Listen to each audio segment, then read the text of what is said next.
জীবনে এত অর্থ উপার্জন করেছে, এই সামান্য অর্থ আমার কাছে কিচ্ছু নয়।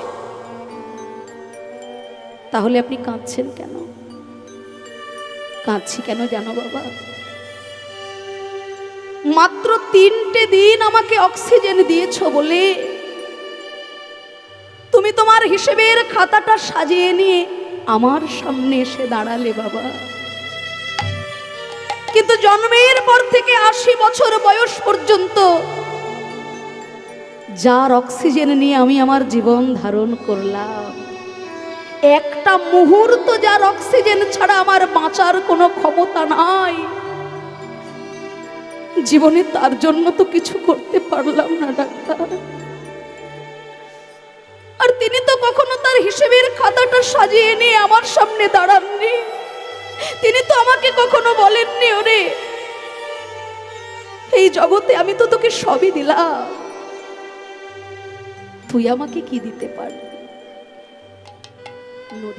তা দেবঋষি নারদ মনে মনে চিন্তা করছেন, আমি তো দিবানিশি নারায়ণ ছাড়া আর দ্বিতীয় কিছু জানি না, তাহলে আমি হয়তো ভগবানের সব থেকে প্রিয়জন, কাছের জন, নিজজন। তাই চিন্তা করতে করতে দেবঋষি নারদ বৈকুণ্ঠ ধামে শ্রীহরির কাছে গিয়েছেন। তা ভগবানের কাছে এসে দেখছেন ভগবানের সামনে একটি গ্রন্থ রাখা আছে, একটি বই। তা নারদ ঋষি চিন্তা করছেন, ভগবান আবার পড়াশোনা করে নাকি? হ্যাঁ, আমরা তো ভগবানের গুণকথা কত পাঠ করি, কত পুরাণ আছে, ভাগবত আছে, গীতা আছে, মহাভারত আছে, রামায়ণ আছে। তাহলে ভগবান আবার পাঠ করছেন, ভগবানের কাছে এই গ্রন্থটা কিসের? ভগবানকে জিজ্ঞাসা করছে, এ দয়াময়, তোমার সামনে এই গ্রন্থটা কি কারণে? তা ভগবান বলছে, জানো নারদ, এই বিশ্ব চরাচরে যে সকল ভক্ত আমার ভজনা করে, যে ভক্ত আমার ভজনা করে, সেই সকল ভক্তের নাম আমি লিখে রেখেছি এই গ্রন্থের মধ্যে। হরি বল, হরি বল। যে সকল ভক্ত আমার গুণাগুণ কীর্তন করে, যারা আমার ভজনা করে, তাদের নাম আমি লিখে রেখেছি আমার এই গ্রন্থের মধ্যে। তা নারদের মনে চিন্তা হলো যে আমিও তো দিবানিশি তারই নাম করি, দেখি তো আমার নামটা লেখা আছে কিনা এই গ্রন্থে। নারদ একটা একটা করে বইয়ের পাতা উল্টে দেখছি, ওমা সত্যি তো দেবঋষি নারদের নামটি লেখা রয়েছে। তা নারদের মনে আনন্দ ধরে না, আমি এত বড় ভক্ত যে ভগবানের গ্রন্থে আমার নামও লেখা রয়েছে, আনন্দে আত্মহারা। কিন্তু নারদের মনে একটা সংশয় হলো। সংশয়টা কি না, এত বড় গ্রন্থে অনেক ভক্তেরই নাম লেখা রয়েছে, কিন্তু পবনপুত্র বীর হনুমানের নামটি তো লেখা নেই। আর নারদের মনে যদি সংশয় হয়, তাহলে যে কি দশা হতে পারে, কি গো মায়েরা, আপনারা তো জানেন। হ্যাঁ, যেখানে মায়েদের একটু ঝগড়াঝাটি বেশি হয়, সেখানে গিয়ে যদি 3 বার নারদ নারদ বলেছেন, কি হবে বলুন তো? যেখানে মুখে মুখে হচ্ছিল, সেখানে হাতে হাতেও শুরু হয়ে যেতে পারে। আপনারা আবার আগামীকাল পরীক্ষা করে দেখতে যাবেন না যেন। নারদের মনে যখন সংশয়, নারদ তো চিন্তা করেই ফেলেছে যে আমি এর একটা বিহিত করেই ছাড়ব। তা বীর হনুমানজির কাছে এসে বলছে, জানো আজকে একটা কি আশ্চর্য জিনিস দেখলাম, ভগবানের কাছে একটি গ্রন্থ আছে, যেই গ্রন্থে ভগবানের প্রিয় ভক্তদের নাম লেখা রয়েছে, কিন্তু কি দুঃখের বিষয়, ওই গ্রন্থটির মধ্যে তোমার নামটি কোথাও খুঁজে পেলাম না। আমার বড় দুঃখ লাগলো, আমার বড় কষ্ট হলো জানো। তা বীর হনুমানজি বলছেন, শোনো, ভগবানকে ভালোবাসি, ভগবানের সাধনা করি, ভগবানের নাম গাই, ইতিহাসের পাতায় নিজের নাম নথিভুক্ত করার জন্য নয়। তার চরণে যদি আমার নামটা লেখা থাকে, এতেই আমি ধন্য। তার ভক্তের গ্রন্থে আমার নামটা লেখা আছে কিনা তা নিয়ে আমার কোনো মাথা ব্যথা নেই। নারদ চিন্তা করলো, কিছু কাজ হলো না এখানে। আবার একদিন নারদ মুনি ভগবানের কাছে গিয়েছেন, তা শ্রীহরির সামনে দেখছেন আজকে অন্য একটি গ্রন্থ রাখা আছে, আগের গ্রন্থটির মতো এটা নয়, এটা একটু আলাদা। তো আবারও তার মনে সংশয় হলো। তো ভগবানকে জিজ্ঞাসা করছে, প্রভু সেই দিনের বইটার সঙ্গে আজকের গ্রন্থের তো কোনো মিল পাচ্ছি না, তা আজকের গ্রন্থটা কি অন্য কোনো গ্রন্থ? ভগবান বললেন, পড়েই দেখো না নারদ। নারদ নিশি হাতে করে নিয়ে গ্রন্থটির পাতা উল্টে উল্টে দেখছে, প্রথম পৃষ্ঠা থেকে শেষ পৃষ্ঠা পর্যন্ত শুধুমাত্র পবনপুত্র বীর হনুমানজির নামটি লেখা আছে। হরিবোল। বলি, এ কেমন গ্রন্থ দয়াময়? এই গ্রন্থের প্রথম পাতা থেকে শেষ পাতা পর্যন্ত শুধু হনুমানজির নামটি লেখা রয়েছে, এ আবার কেমন গ্রন্থ?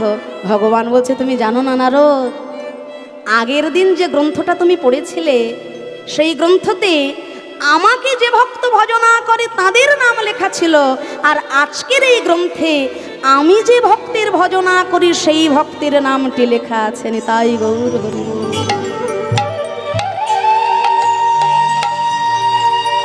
রাধে রাধে। যে যথমাং প্রপদ্যন্তে তাংস্তথৈব ভজাম্যহম মমো বর্তানুবর্তন্তে মনুষ্য পার্থ সর্বস্য। যে ভক্ত আমাকে যেমনভাবে ভজনা করে, যে ভক্ত আমাকে যেমনভাবে ডাকে, আমিও তাকে তেমনভাবেই ভজনা করি। ভক্ত যে শুধু একাই ভগবানের ভজনা করে তা তো নয়, যে ভক্ত ভগবানকে যেমনভাবে ভজনা করে ভগবানও তাকে ঠিক তেমনভাবেই ভজনা করে। তাই আগের দিনের গ্রন্থে যে সকল ভক্ত আমার ভজনা করে তাদের নাম লিখেছিলাম, আর আজকের এই গ্রন্থে যে ভক্তের ভজনা আমি ভগবান নিজে করি তার নামটি লিখে রেখেছি। আহা, তাই ধন্য আপনাদের এই হরিবাসর প্রাঙ্গণ। গৌর গোবিন্দের শ্রীচরণে প্রার্থনা জানাবো। আমি এখানে এসে শুনলাম এই হরি সংকীর্তন মহোৎসব হয়তো নূতন শুরু হয়েছে আপনাদের এই গ্রামে, বিশেষ করে মায়েদের উদ্যোগে। নারী শক্তি তো একটা বিশেষ ক্ষমতা, নারী শক্তিকে অবহেলা করা চলে না। যে ধরিত্রী মায়ের ওপরে চরণ রেখে আমরা জীবন চালনা করি, তিনিও হলেন একজন নারী। যার গর্ভে 10 মাস 10 দিন থেকে এই জগৎ সংসারটাকে আমরা দেখলাম, তিনিও হলেন একজন নারী। যে প্রকৃতির আলো বাতাস পেয়ে আমরা জীবন ধারণ করছি, তিনিও হলেন একজন নারী। তাই আমাদের মায়েদের ঐকান্তিক প্রচেষ্টায়, হ্যাঁ বাবারা তো পিছনে আছেই, এখানকার প্রধান বাবু, প্রধান সাহেব, তাঁরও ঐকান্তিক প্রচেষ্টা, সহযোগিতা এবং আমার মায়েদের অক্লান্ত পরিশ্রম সবটুকু মিলেমিশে আজ এই হরিবাসরটি এত সুন্দর হয়েছে। আপনারা গৌর গোবিন্দ অনুরাগী ভক্তজন সবাকার শ্রীচরণে আমার প্রার্থনা রইল, প্রাণ ভরে আশীর্বাদ করবেন, এগিয়ে আসবেন আপনারা। প্রত্যেক বছর বছর যেন এই হরিবাসর মধুময় ধাম বৃন্দাবন ধামে পরিণত হয়। নিতাই গৌর। জয় জয় নিতাই গৌর সীতানাথ প্রেমানন্দে গৌর হরিবোল হরিবোল হরি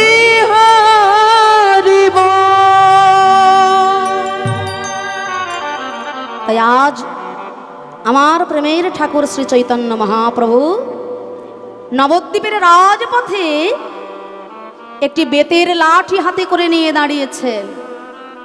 একটি বেতের লাঠি হাতে করে নিয়ে মহাপ্রভু আমার নবদ্বীপের রাজপথে দাঁড়িয়েছেন আর বলছে, শোনো, এই পথে তোমরা যারা যারা যাতায়াত করবে তাদের প্রত্যেককে আমাকে কর দিতে হবে। কর মানে দান। বলছে, কেন দান দিতে হবে গৌর হরি? কেন জানো? নিজেদের টাকা পয়সা খরচা করে তোমরা 2 তলা 4 তলা বাড়ি তৈরি করছো, আর তার জন্য তোমরা সরকারকে কর দিচ্ছ, তাই তো? নিজেদের পয়সা খরচা করে বাড়ি তৈরি করছো, তার জন্য তোমরা সরকারকে কর দিচ্ছ। কিন্তু আমার বিশ্বপিতা তিনি যে নিজ গুণে কৃপা করে তোমাকে এত সুন্দর এই দেহ বাড়িটা তৈরি করে দিয়েছেন, এই দেহ বাড়ির জন্য তোমরা আমার শ্রী ভগবানকে কোনোদিনও কর দিয়েছ কি? হ্যাঁ, এই দেহ বাড়িটা কতলা বাড়ি গো? হ্যাঁ, একতলা নয়, দোতলা নয়, তিনতলা নয়, 8 কোঠরি, 9 দরজা, 8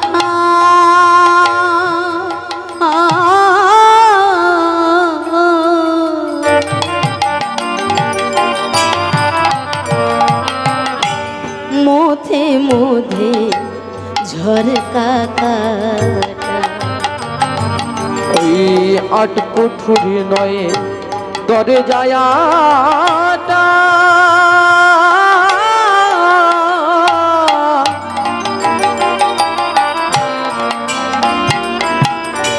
মধ্যে মধ্যে ঝরকা কাটা।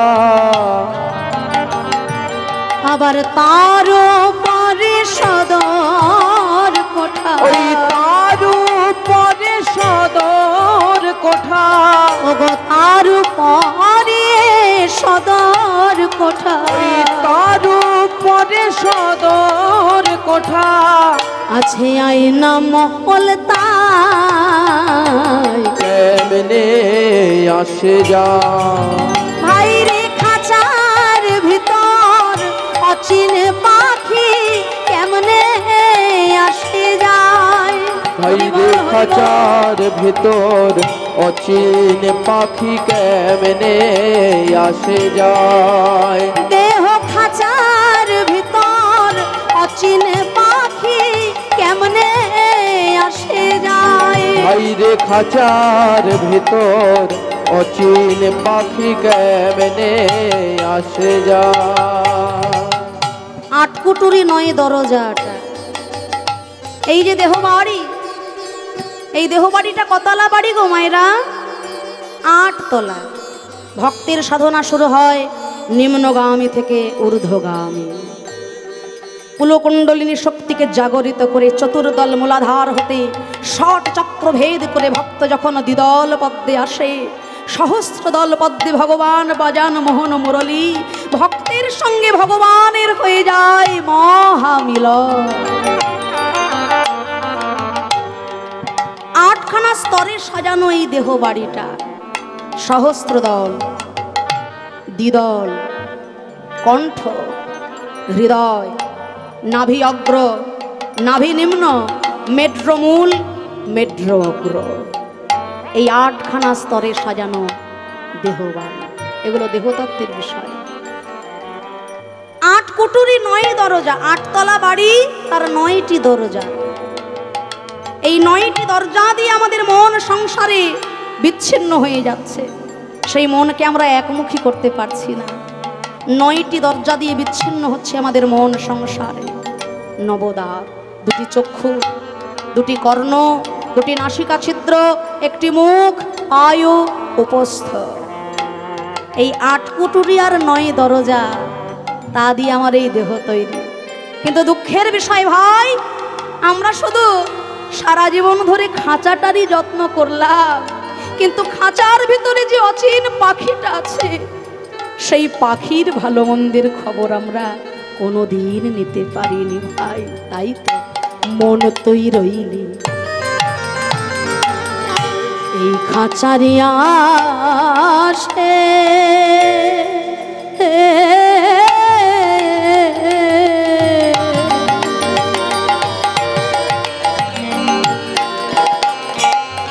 এই খাঁচা যে তো কাঁচা বাসে। ওই মন তুই রইলি খাঁচারি আসে,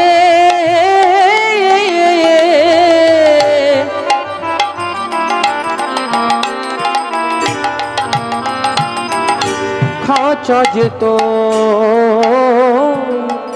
কাঁচা বাসে। হায় হায় কোন দিন খাঁচা পড়বে খসে, ওই কোন দিন খাঁচা পড়বে খসে, কোন দিন খাঁচা পড়বে ওই কোন দিন খাঁচা পড়বে খসে। ফকির লালন ভেবে কয় কেমনে আসে যা আইরে খাঁচার ভিতর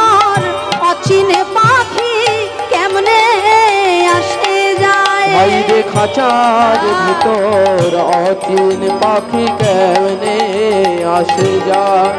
দেহ খাঁচার ভিতর অচিন পাখি কেমনে আসে যায়। হাইরে খাঁচার ভিতর অচিন পাখি কেমনে আসে যায়।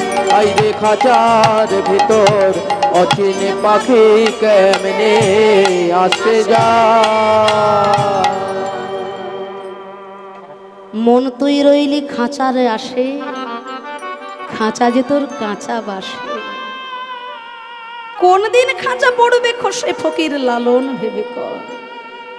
আমরা সবই জানি, আমরা সবই বুঝি, চোখের সামনে কত কিছু দেখছি, তবু আমাদের মায়ার ঘর যে কাটলো না ভাই। আর কবে কবে হবে আমার সেই প্রেম সঞ্চার। সারা জীবন সংসারের মানুষগুলোকে খুশি করতে করতেই জীবনের বেলাটা আমার বয়ে গেল ভাই। কিন্তু আমার সব থেকে আপনজন যিনি, কি করলে আমি তাকে খুশি করতে পারবো সে কথা তো একবারও ভাবিনি। একটা কথা মনে পড়ে গেল, আজ থেকে কয়েক বছর আগে যে মারণ রোগে আমরা আক্রান্ত হয়েছিলাম, সেই দিনগুলো মনে আছে মায়েরা? হ্যাঁ, মৃত্যুর মিছিল দেখেছিলাম আমরা। চোখের সামনে আপনজনেরা ছটফট করতে করতে চলে যাচ্ছে, আমাদের কাছে যাওয়ার পর্যন্ত ক্ষমতা ছিল না। সেই ভয়াবহ দিন। তা কলকাতার একজন বিশিষ্ট ব্যবসায়ী অর্থের চিন্তা করতে করতে তার সারাটা জীবন কেটেছে বাবা। যখন ওই কোভিড রোগে তিনি আক্রান্ত হলেন, সামান্য একটু অক্সিজেনের জন্য তিনি হাহাকার করছেন, ছটফট করছে। তার আত্মীয় স্বজনেরা কলকাতার একটা নামি দামি নার্সিং হোমে তাকে ভর্তি করলেন। আর 3 দিন ধরে ডাক্তার তাকে অক্সিজেন দিচ্ছে। অক্সিজেন দিতে দিতে 3 দিন পর তিনি সুস্থ হলেন। তার স্যাচুরেশনটা ঠিকঠাক হলো, তিনি তখন সুস্থ। তা 3 দিন পর ডাক্তার 3 দিনের হিসেবের খাতাটা সাজিয়ে নিয়ে ওই বৃদ্ধ ব্যক্তির সামনে দাঁড়িয়েছেন। বাবা, আমরা আপনাকে অক্সিজেন দিয়েছি 3 দিন ধরে, এখন আপনি সম্পূর্ণ সুস্থ। আপনার 3 দিনের এই হিসেবটা মিটিয়ে দিয়ে আপনি আপনার গন্তব্যস্থলে চলে যান। তা ডাক্তারের কাছ থেকে ওই হিসেবের খাতাটা পেয়ে বৃদ্ধ ব্যবসায়ী তখন দুটো চোখের জলে বুক ভেসে যাচ্ছে। ডাক্তার বলছে, আপনি কাঁদছেন কেন বাবা? এই অর্থ কি আপনার কাছে একটু বেশি মনে হচ্ছে? ব্যবসায়ী বলছে, বাবা, জীবনে এত অর্থ উপার্জন করেছে, এই সামান্য অর্থ আমার কাছে কিচ্ছু নয়। তাহলে আপনি কাঁদছেন কেন? কাঁদছি কেন জানো বাবা? মাত্র 3টে দিন আমাকে অক্সিজেন দিয়েছো বলে তুমি তোমার হিসেবের খাতাটা সাজিয়ে নিয়ে আমার সামনে এসে দাঁড়ালে বাবা। কিন্তু জন্মের পর থেকে 80 বছর বয়স পর্যন্ত যার অক্সিজেন নিয়ে আমি আমার জীবন ধারণ করলাম, একটা মুহূর্ত যার অক্সিজেন ছাড়া আমার বাঁচার কোনো ক্ষমতা নাই, জীবনে তার জন্য তো কিছু করতে পারলাম না ডাক্তার। আর তিনি তো কখনো তার হিসেবের খাতাটা সাজিয়ে নিয়ে আমার সামনে দাঁড়াননি। তিনি তো আমাকে কখনো বলেননি, ওরে এই জগতে আমি তো তোকে সবই দিলাম, তুই আমাকে কি দিতে পারবি? নদীতে জল দিয়েছেন তিনি, বৃক্ষে ফল দিয়েছেন তিনি, এত সুন্দর জগৎ সাজিয়ে দিয়েছেন তিনি, এমনকি আমি জন্মের আগে থেকেই তিনি আমার আহারের চিন্তা করে রেখেছেন আমার মায়ের বক্ষ জুড়ে। তার কাছে কি আমাকে চাইতে হয়েছে যে ঠাকুর আমি জগতে গিয়ে কি খেয়ে বেঁচে থাকবো? একটা শিশু জন্মের পরে অন্ন সেবা করতে পারে না, তাই সেই শিশুর ভালো মন্দটি ভগবান তার জন্মের আগে থেকেই চিন্তা করে মায়ের বক্ষ জুড়ে দিয়েছেন অমৃতের ধারা। ওগো ডাক্তার, অর্থের পিছনে ছুটতে ছুটতে আজকে আমার একটা রোগ হয়ে গেছে জানো, আর আমার সেই রোগটাকে যদি তুমি সারিয়ে দিতে পারো ডাক্তার, জীবনে আমি যত অর্থ উপার্জন করেছি সব আমি তোমার নামে লিখে দেব। আজকে আমার ইচ্ছা হচ্ছে এই দুটো পায়ে হেঁটে মধুময় বৃন্দাবনে গিয়ে 84 ক্রোশ পরিক্রমা করব। আজকে আমার ইচ্ছা হচ্ছে সংকীর্তন বাসরে বসে দুটি কান ভরে কৃষ্ণ কথা বলবো, শুনবো, কিন্তু ইচ্ছা থাকলেও আমার আর উপায় নেই। এই কৃষ্ণ ভজনের জন্য তুমি কি আমার সেই ফেলে আসা, হারিয়ে আসা 16 বছর বয়সটা ফিরিয়ে দিতে পারবে ডাক্তার? হবে? যার একবার 80 বছর বয়স হয়ে গেছে তার জীবনে কোনোদিন আর সেই 16 বছরটা ফিরবে না।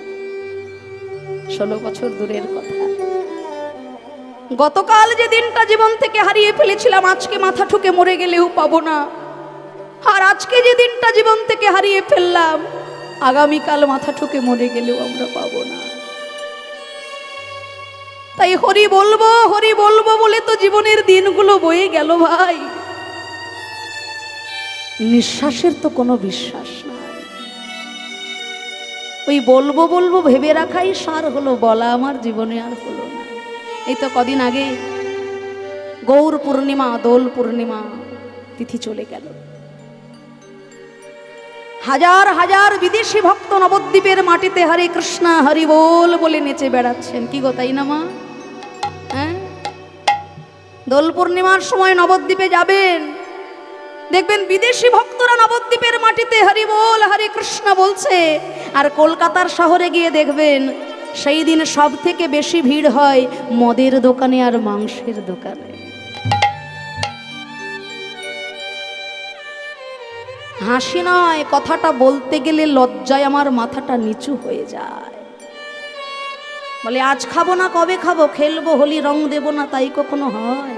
আজকে তো আনন্দের দিন। আহা,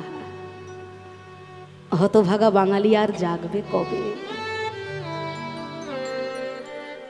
চৈতন্য মহাপ্রভু জগৎ সংসারের কল্যাণের জন্য নিজের জীবনটাকে উৎসর্গ করে দিলেন, আর তার জন্মতিথিটাকে স্মরণ করার চিন্তা আমরা করি না।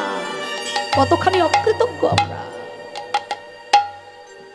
যখন মহাপ্রভু সন্ন্যাস গ্রহণ করবেন, 24 বছরের যে শেষ মাঘ মাস তার শুক্লপক্ষে প্রভু করিলেন সন্ন্যাস। মহাপ্রভু সন্ন্যাসী হবার আগে নবদ্বীপের আকাশে বাতাসে ভাসছে সেই কথা। বিরোহিণী বিষ্ণুপ্রিয়া মহাপ্রভুর চরণ দুটো জড়িয়ে ধরে বলেছিল, প্রভু গো, আমি লোক মুখে শুনেছি অবিলম্বে তুমি নাকি সংসার ছেড়ে সন্ন্যাসী হয়ে যাবে। আচ্ছা গৌর হরি, মর্যাদা পুরুষোত্তম রামচন্দ্র যখন বনে গেলেন, সীতা দেবীকে তো তার সঙ্গের সাথী করেছিলেন। পঞ্চ পাণ্ডব যখন বনে গেলেন, দ্রৌপদীও তাদের সঙ্গের সাথী হয়েছিল। তুমি যদি কোনোদিনও সংসার ছেড়ে সন্ন্যাসী হও গৌর হরি, এই অভাগিনী বিষ্ণুপ্রিয়া কি তোমার সঙ্গের সাথী হতে পারে না? মহাপ্রভু বলেছিলেন, ওগো প্রিয়া, জগৎ জীবের যে নিদারুণ দশা, হতভাগ্য কলিজীব পাপে পরিপূর্ণ, কলুষপূর্ণ, মায়াবদ্ধ। এই কলিহত জীবকে কৃষ্ণমুখী করতে গেলে আমার একার চোখের জলে কলিহত জীবকে ভেজানো যাবে না। তাই তুমি কাঁদবে ঘরে, আমি কাঁদবো বাইরে। এসো না, জগৎ জীবের কল্যাণের তরে তুমি আমি দুইজনাই ঘরে বাইরে দুটি বাহু প্রসারিত করে হা গোবিন্দ দয়া করো বলে চোখের জলে মুখ ভাসা। আয় গৌর হরিব।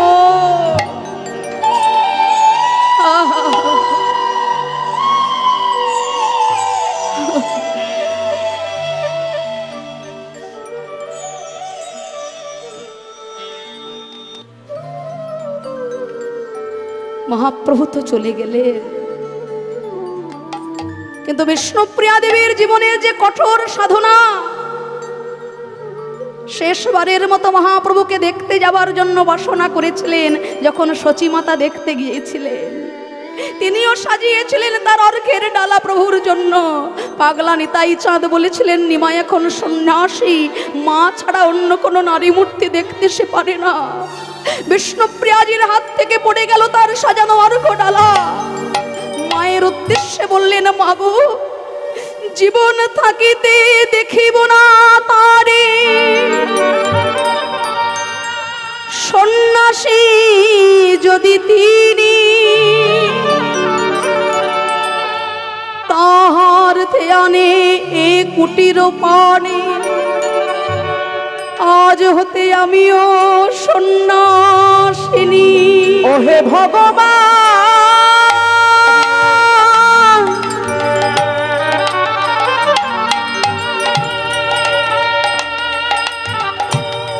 এই কি তোমার লীলা,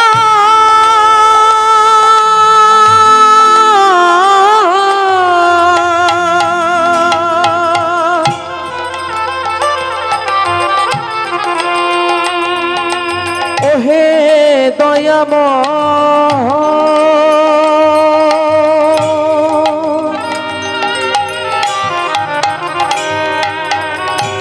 এই কি তোমার খেলা।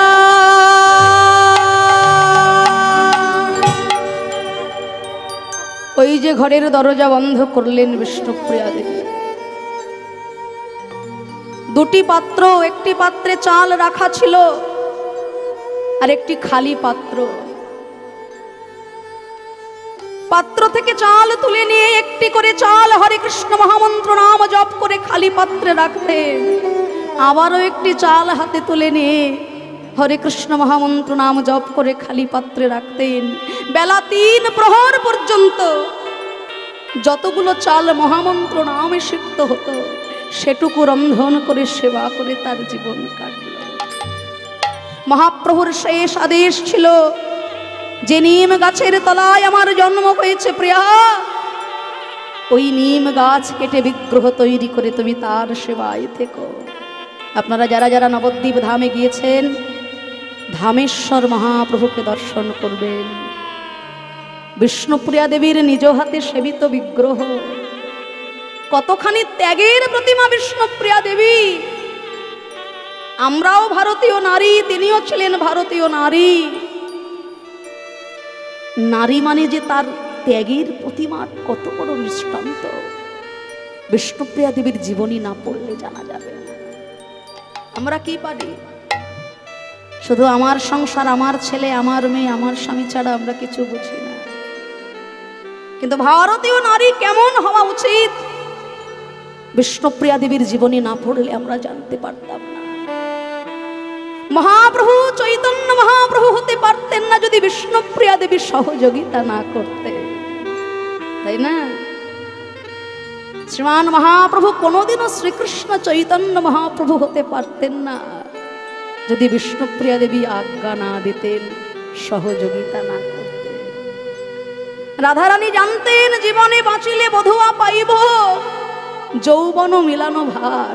জীবনে যদি বেঁচে থাকি একদিন গোবিন্দ আসবেন বৃন্দাবনে, কিন্তু বিষ্ণুপ্রিয়া দেবী জানতেন যে আর কোনোদিনও আমার প্রভু ঘরে আসবে না। তাই কি না ত্যাগ করেছেন আমাদের জন্য প্রভু। দিন গেলে একবার তার স্মরণ আমরা করতে পারি না, হতভাগ্য জীব। তাই একদিকে লীলা, অন্যদিকে জীব শিক্ষা। লীলার মাধ্যমে জীব শিক্ষা দিয়ে আজকে শ্রী গৌর সুন্দর আমার জগৎবাসীকে জানালেন, হে জগৎ, আজ আমি তোমাদের প্রত্যেকের কাছ থেকে হিসেব চাইতে দাঁড়িয়েছি। তোমরা নিজেদের পয়সা খরচা করে ঘর করো, আর তার জন্য সরকারকে তোমরা কর দাও, কিন্তু এই দেহ বাড়িটা যে আমার গোবিন্দ তোমাদেরকে নিজ গুণে কৃপা করে দিয়েছেন, ওই তার জন্য তো তোমরা কোনোদিনও তাকে কর দিলে না। হ্যাঁ, ভক্ত বলছে তাহলে আমাদের কত কি দিতে হবে? প্রভু বলছেন, দেহদান দেহদান দেহদান দেহদান। আজ বলেন গো ভগবান, দেহদান দেহদান। ওই বলেন গৌর ভগবান, দেহদান দেহদান। দেহদান দেহদান দেহদান। অর্থ দিয়ে তোমরা দেহ বাড়ির ঋণ শোধ করতে পারবে না ভাই, তাই তোমাদের এই দেহগুলোই আমাকে দান করে দাও। দেহদান দেহদান। সহজ পদ্ধতিতে দেহদান কেমন হয় না, এই হরি সংকীর্তন বাসরে বসেও যদি কোনো ভক্ত দুটি বাহু তুলে বলতে পারে যে, হে গৌর হরি, আজ থেকে আমি আমার এই দেহটা তোমার চরণে উৎসর্গ করে দিলাম, আমার এই দেহের মধ্যে তুমি বিরাজ করো, তোমার কীর্তন তুমি করো, তোমার কীর্তন তুমি শোনো। দুটি বাহু প্রসারিত করে বদনে হা নিতাই হা গৌর বলে কেউ আত্মসমর্পণ করে যদি ডাকতে পারে, তাহলে এই হরি সংকীর্তন আসরে তার সহজ পদ্ধতিতে দেহদান করা হয়ে যায়। তাই ভক্ত বলছে, প্রভু গো, কোনোদিনও তো এইভাবে তুমি আমাদের কাছে কর চাও না, তাহলে আজকে চাইছো কেন? আজকে চাইছি কেন জানো? কৃষ্ণ অবতারে আমি সাধিয়াছি দান, কৃষ্ণ অবতারে আমি সাধিয়াছি দান, কৃষ্ণ অবতারে আমি সাধিয়াছি দান, কৃষ্ণ অবতারে আমি সাজিয়াছি দান। সে ভাব পড়ল মনে বাসু ঘোষে গান, সে ভাব পরল মনে বাসু ঘোষে গান, সে ভাব পড়ল মনে বাসু ঘোষে গান, ওই সে ভাব পরল মনে বাসু ঘোষে গান, সে ভাব পড়ল মনে বাসু ঘোষে গান, সে ভাব পরল মনে বাসু ঘোষে গান। আজ নূতন লীলা মনে পড়িল, নূতন লীলা মনে পড়িল, নূতন লীলা মনে পড়িল, নূতন লীলা মনে পড়িল, অবনিধি শ্রী গৌরাঙ্গের নূতন লীলা মনে পড়িল, অবনিধি শ্রী গৌরাঙ্গে, নূতন লীলা মনে পড়িল, অবনিধি শ্রী গৌরাঙ্গে, যাই রে ভাবের বালাই যাই রে, অবনিধি শ্রী গৌরাঙ্গে, যাই রে ভাবের বালাই যাই রে, অবনিধি শ্রী গৌরাঙ্গে, যাই রে ভাবের বালাই যাই রে, অবনিধি শ্রী গৌরাঙ্গে, যাই রে ভাবের বালাই যাই রে, নূতন লীলা মনে পড়িল, ভাব পড়ল মনে বাস ঘোষে গায়, সে ভাব পরল মনে বাস ঘোষ